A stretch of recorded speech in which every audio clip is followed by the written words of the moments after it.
All right, so today we're going like full deep dive into this book, Oh, yeah. Rich Dad, Poor Dad by Robert Kiyosaki. Okay. I'm sure you've at least heard of this book. Oh, for sure. Yeah. Maybe you've even skimmed a few pages. Yeah, probably. But I think today we're going to like extract some of the real gems here Yeah. and, really go beyond just these catchy phrases that everyone knows from the book. Yeah, definitely. I think there's a lot more to it than the sound bites. Yeah, and I really want to like go beyond just understanding the message, Right. but like analyze why this book has resonated with so many people for so long. Yeah, for sure. It's a really interesting phenomena. Yeah. Rich Dad, Poor Dad, published in 1997. Wow. And it still to this day inspires so many readers to rethink like their whole relationship with money. It's so true. And one of the most powerful concepts from the book, in my opinion, is this whole rich dad versus poor dad thing. Mm-hmm. Why do you think that framing is so compelling even, decades later? I think it taps into that universal desire for financial security and freedom Right. we all have. Makes sense. And it's like a very clear, even if it's simplified, Sure. dichotomy, Yeah. You have this struggling but educated poor dad who represents like the traditional path that so many of us are taught to follow. Get good grades, get a job. Yeah, work hard. Yeah.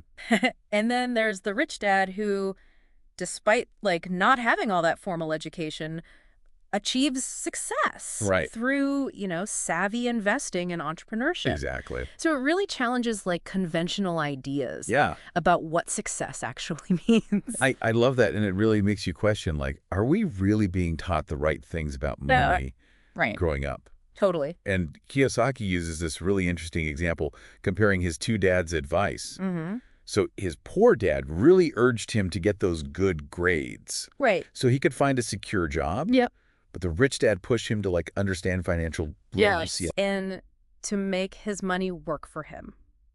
That's the key difference right there. So different. Yeah. It's a total mindset shift from just earning an income to actually like building wealth through assets. And that brings us to one of the book's most debated topics. Yeah. Assets versus liabilities. Right. Most people consider their house their biggest asset. For sure. But Kiyosaki argues that it's actually a liability. Whoa. What? So curious. Yeah. Before we like dive into that reasoning, what are your initial thoughts? I have to admit, the first time I read that, I was like, what? Yeah. I mean, a house is an investment. It appreciates in value. It's a place to live.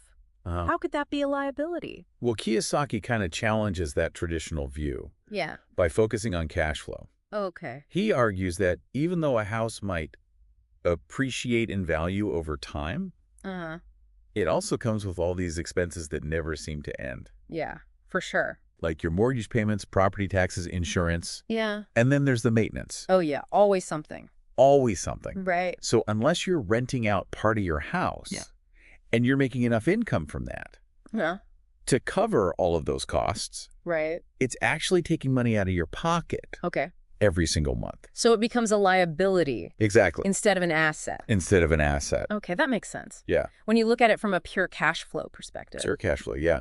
So essentially what Kiyosaki is saying is that the rich are focusing on building their asset column. Yeah. Things that actually generate income. Right. Like businesses, stocks, or like income generating real estate. Right. While the poor and middle class, they often accumulate liabilities that they think are assets. Exactly. And it's such a different way of thinking about it. Yeah. It's not just about earning money. Yeah. It's about building wealth. And a key part of this is what Kiyosaki calls minding your own business. Okay. What does that mean? Well, he doesn't necessarily mean starting a company. No. It's more about focusing your efforts on strengthening that asset column. Gotcha. So things that actually build wealth. Wow. Like we talked about investing in real estate. Yeah. Maybe starting a side hustle. Okay. Or developing a skill that you can actually like monetize. Cool. He tells this great story about Ray Kroc, who's the founder of McDonald's. Oh, yeah. And when someone asked him, what business are you in? You know what he said? What did he say? He said, the real estate business. Ooh. Highlighting his strategic acquisition of all those prime locations. So he wasn't just selling burgers. No, he wasn't. He was building an empire. He was building an empire. of income-generating assets. That's a really smart way to think about it. Yeah, it's a total shift in perspective. It makes you think, what are the underlying assets in my field? All right, what's the real business that you're in? What am I really doing here? Yeah, what are you building? What am I building? And that actually leads us to another area where Kiyosaki really challenges conventional thinking. Yeah. His views on taxes and the power of corporations. Oh, boy. Now, this is where things can get a little controversial. Yeah. So bear with us. Sure. As we unpack this concept. Okay. He definitely doesn't shy away from bold statements. He does not. Like when he basically says that the rich use corporations to their advantage. Yeah. Which might rub some people the wrong way. It might. He dives into the history of income tax, explaining how it was initially just for the wealthy. Oh, wow. But then it eventually expanded Right. to include the middle class. Gotcha. And Kiyosaki argues that the wealthy, because they understand the tax code, they use corporations to legally minimize their tax burden. So it's not about evading taxes. No. It's about understanding the rules. It's about knowing the rules. And using them strategically. Exactly. Okay. He gives examples like deducting business expenses before taxes. Yeah. Or structuring businesses to protect assets from lawsuits. Interesting. And he emphasizes that understanding these nuances can give you a significant financial advantage. Wow. Now, we don't have time to get into all the legal and accounting complexities here. Sure. But the key takeaway is that knowledge is power. Absolutely. And that leads us to like one of the most inspiring concepts in the book, which is the rich invent money. Yeah, he tells this fascinating story about Alexander Graham Bell trying to sell his telephone patent to Western Union.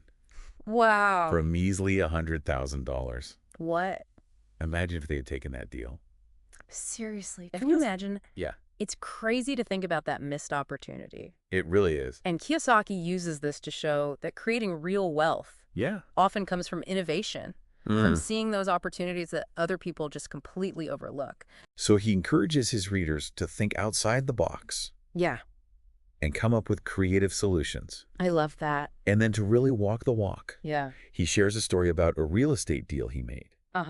Where he turned a $2,000 investment into a $40,000 profit. What? In a very short amount of time. How do you do that? He found a foreclosure. Okay. Made a low offer. Yeah.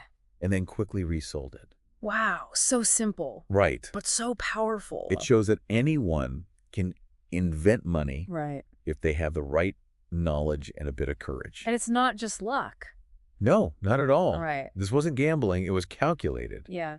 Based on his understanding of the market. Charts. And his willingness to take action. Right. So that brings us to the next big idea. Okay. Which might hit a little close to home for some of us. Oh, boy. The whole section on overcoming obstacles. Kiyosaki dives deep into like the psychology of wealth building. Okay. Arguing that it's not just about knowledge. It's about conquering those internal roadblocks. Gotcha. So he outlines these 5 that I think we can all relate to. Okay. Fear, cynicism, laziness, bad habits, and arrogance. Those are big ones. Yeah. Which one do you think resonates with people the most? Ooh, that's a tough one. I think they all play a role. Yeah. But fear, I think, is often the biggest hurdle. Yeah, I think so too. It can be so paralyzing. Yeah. And it prevents us from taking action or pursuing those opportunities that could lead to, you know, financial success. He gives a really good example. Yeah. The fear of losing money. Yeah. Which is so common. It is. And it can prevent people from investing. Or from starting their own businesses. Yeah. And it's so interesting because he doesn't shy away from the emotional side. Right. Of money, you know? Yeah. It's not just numbers and spreadsheets. It's about understanding our own beliefs and behaviors around wealth. Oh, absolutely. It's like money is so emotional. It is. And he also tackles cynicism. Oh, yeah. That it's too good to be true mentality. Right. That stops us from even trying. Exactly. You know? Totally. And then there's laziness. Oh, yeah. Which, you know, isn't always like physical laziness. It's more like this mental inertia that keeps us in our comfort zone. Right. It's so much easier to stay in a job that we don't even like than to like take a risk and try something new. It's that fear of the unknown, right? Yeah, the what ifs can really hold us back. Yeah, totally. And Kiyosaki actually points out that laziness often looks like waiting for the perfect opportunity. Oh, yeah. Instead of creating one. Instead of going out and making it happen. So true. And then, of course, there are the bad habits, like overspending or accumulating debt. Right. Those can really sabotage our progress. Yeah, he talks about lifestyle inflation. Oh, yeah. Where we increase our spending as our income goes up. Yeah. Instead of using that extra money to invest. Right, we just keep buying more stuff. It's like we're on a treadmill. It is a treadmill, just chasing the next shiny object. Chasing that dopamine hit. Right, instead of building a solid foundation. Exactly. And then finally, there's arrogance. Oh, yeah. Which Kiyosaki argues can be just as bad as fear. Wow. Really? Yeah, it's that I know everything attitude. Right. That we don't need to learn or grow. And that can be really limiting. It's limiting, especially in the world of finance. Yeah, because things are constantly changing. Constantly evolving. So we've got to overcome these obstacles. Me too. Yeah. If we want to build wealth, but then how do we even get started? Right. How do we develop that financial genius that Kiyosaki keeps talking about? Well, he offers 10 steps to develop financial intelligence. Okay. And one of the most important ones is finding mentors. Mentors? Okay, so how do we actually find those mentors? Well, he gives some pretty unconventional advice. He says to look beyond your immediate circle and find people who have already achieved the success that you want. So like people outside of my family and friends? Yeah, exactly. Like maybe attend some seminars, go to industry events, reach out to authors or speakers whose work you really admire. Cool. He even suggests finding a broker who actually has your best interests at heart. Gotcha. Because they can be a really valuable asset. That makes sense. On your journey. So it's all about building this network. It is. Of people who can guide you and share their experiences. And help you avoid those costly mistakes. Right, because they've already made them. Exactly. Okay, cool. And another key step is mastering formulas. Yes. Now, before everyone starts thinking about math equations, Kiyosaki isn't talking about like complex calculations. No, he's talking about like the fundamental principles that govern wealth creation. Okay. So things like cash flow, ROI, and the time value of money. Those are important concepts. Those are the building blocks. Gotcha. It's not about memorizing formulas. It's about understanding those core concepts. And how they apply to you. Exactly, to your specific situation. And another crucial step is understanding those financial statements. Oh, yes. So important. So important. To be able to read and interpret those documents. Right. So you can actually make informed decisions exactly. about your investments and your business. Kiyosaki argues that a lot of people are intimidated by those statements. Yeah, they can be scary. They can. But he breaks them down. He does. In a really simple way. Yeah, he makes it accessible to everyone. So once you understand those basics, yeah, he wants you to put them into practice. Exactly. Take action. And one of the most famous pieces of advice from the book which is pay yourself first. He borrows that Yeah. from George Clason's classic, The Richest Man in Babylon. Love that book. Yeah, it's a good one. And it's so fascinating. Yeah. How this simple concept can have such a huge impact. A huge impact on your finances. It's a total mindset shift. It is. From spending first and saving whatever's left over to prioritizing your financial well-being right from the start. Exactly. Pay yourself first. I love it. And Kiyosaki really stresses the power of self-discipline here. He does. Allocating money to your asset column before paying bills or anything else. Even when it's tough. Yeah, he actually admits that he would pay himself first. Really? Even when his accountant was warning him. Wow. About dire consequences. That's commitment. It is. That's dedication. And another crucial step is learning quickly. Especially in today's world. Right. Things change so fast. It's fast. Kiyosaki stresses that knowledge can become outdated so quickly. Yes. It's not about what you know, it's about how quickly you can adapt. Learn new information. Exactly. Embrace that lifelong learning. I love that. And he encourages readers to seek knowledge through books, seminars, and even educational games. Oh, yeah. Like his cash flow game. That's a fun one. Have you played that? I have. Yeah. It's really good. He also challenges us to think outside the box. He does. And find ways to create wealth beyond just a traditional job. Beyond the 9 to 5. So he gives examples like finding a good broker, building a network of smart people, and mastering this idea of getting something for nothing. Now, when he says that, he doesn't mean taking advantage of others. Right. It's more about understanding the concept of exchange and reciprocity. Gotcha. So you're providing value and receiving value in return. Exactly. He tells this really interesting story about European settlers encountering this practice among some American Indians, where they would offer a blanket to someone who was cold. Right. And the settlers thought it was a gift, and they'd be offended. Oh, when the Indian later asked for it back. That's a huge cultural difference. It's a clash of perspectives on exchange and reciprocity. So he's using that to illustrate this concept of creating win-win situations. Exactly, where both parties benefit. I like that a lot. Yeah, it's about finding those mutually beneficial exchanges where you're leveraging your skills and resources to create value for others. Yeah. While also creating value for yourself. So it's not selfish. Yeah, at all. It's about helping each other. It's about collaboration. And that leads us to one of the most intriguing parts of Kiyosaki's philosophy, which is this emphasis on finding your path in life. Your path. Which goes beyond just choosing a career. Right, or making a lot of money. Yeah, he shares his own experience of feeling lost after leaving the Marine Corps. Oh, wow. Unsure of where to go next. Yeah, we've all been there. Yeah, and he talks about how traditional education often doesn't really address this question of purpose. It's like we're just taught to follow this predetermined path. Yeah, go to school, get a job, climb the ladder.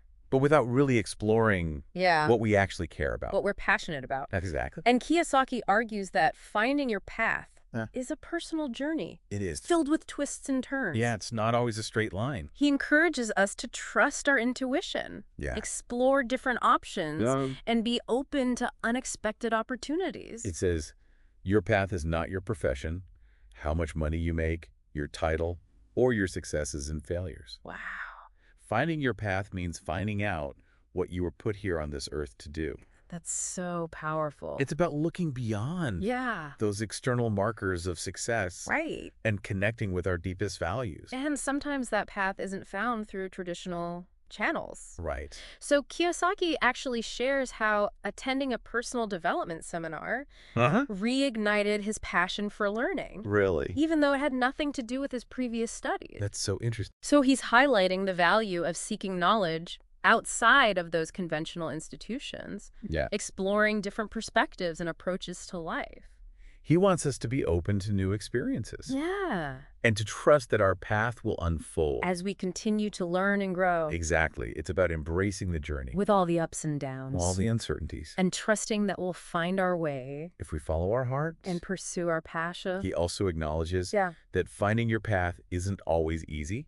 Of course not. He tells a story about a friend who achieved huge financial success. Okay. But he hated his job. Oh, no. He felt so trapped. Wow. And unfulfilled. That's a good reminder. It is. That true wealth is about more than just money. More than just the numbers. It's about aligning your work with your values. Yeah. And finding joy in what you do. Finding that fulfillment. He argues that a lot of people feel like something is missing.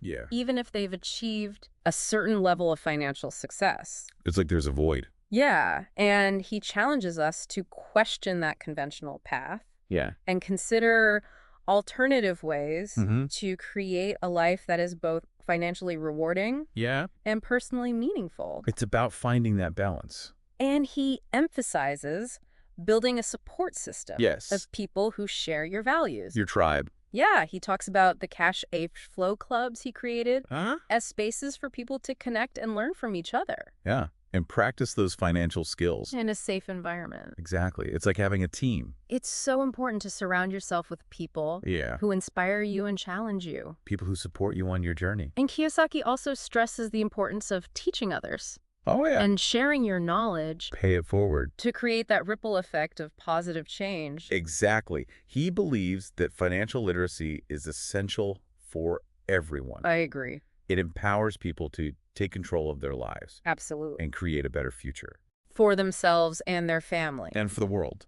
So it's about giving back, right? It is. Helping others achieve financial freedom. And creating a more equitable world. And this leads us to another concept that Kiyosaki introduces. Okay. The 4 quadrants. Oh, yeah. The famous 4 quadrants. So we've got E for employee, S for self-employed, B for business owner, and I for investor. And he argues that understanding these quadrants is essential for achieving financial freedom. So he explains that most people are conditioned to seek security in the E and S quadrants. Right. Working for someone else. Yeah. Or building a job around their own skills. But he suggests that real wealth creation often comes from the B and I quadrants. So building businesses and investing in assets that generate passive income. And he shares examples from his own journey, transitioning from the E quadrant to the B and I quadrants. That in his own companies. Investing in real estate and stocks. Exactly. He walks the walk. And he highlights the importance of developing those specific skills that you need to succeed in each quadrant. So things like leadership, financial literacy, and salesmanship. He encourages us to identify our current quadrant. Right. And create a plan to move towards the quadrant that aligns with our goals. And our aspirations. It's not about choosing one over the other. Right. It's about understanding how they all work together. And leveraging your strengths. To create a balanced life. And he reminds us that financial freedom isn't about becoming a millionaire overnight. No. It's a process. It's about building a solid foundation. A solid foundation of assets. That generate consistent income. And provide long-term security. Right. It's like building a financial fortress. I like that, a financial fortress. Brick by brick. Brick by brick. Creating a sense of stability and security that allows you to pursue your passions and live life on your own terms. Yeah, and he actually uses this powerful analogy of building pipelines to illustrate this concept. He says, if you work for money, you give the power to your employer. But if money works for you, you keep the power and control it. That's a powerful statement. It is. It's about shifting your mindset from trading your time for money to creating systems that generate income. Even when you're not working. Exactly. Passive income. That's the dream. Kiyosaki really challenges us to stop thinking like employees. And start thinking like entrepreneurs. And investors. And investors. Yeah. Focusing on those assets that work for you 24/7. All the time. And he reminds us that the journey to financial freedom, it's not a sprint. It's a marathon. It's a long game. It's about making consistent progress. Even if it's just small steps every day. Little by little. He encourages us to set realistic goals. Track our progress. And celebrate those wins. Celebrate the wins. I love that. It's all about staying motivated and focused on that long-term vision. So important. And he stresses that the key to achieving financial freedom is to actually take action. Put your knowledge into practice. Don't just read about it, do it. Exactly. He encourages us to start small. Experiment with different strategies and learn from those mistakes. Mistakes are part of the process. They are a necessary part of the process. And he reminds us that financial success is not about luck. No, not at all. It's about preparation, hard work. And a willingness to step outside your comfort zone. He has this great quote. Where he says, the only difference between a rich person and a poor person is how they manage fear. That's so true. It's all about mindset. It really is. Fear can hold us back. It can. From achieving our goals. But it's something we can learn to manage. We can overcome it. And he challenges us. To confront our fears head on. Right.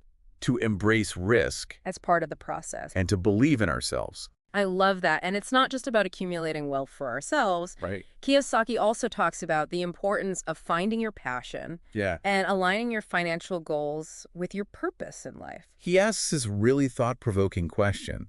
What is your life's purpose? Why were you given this gift called life?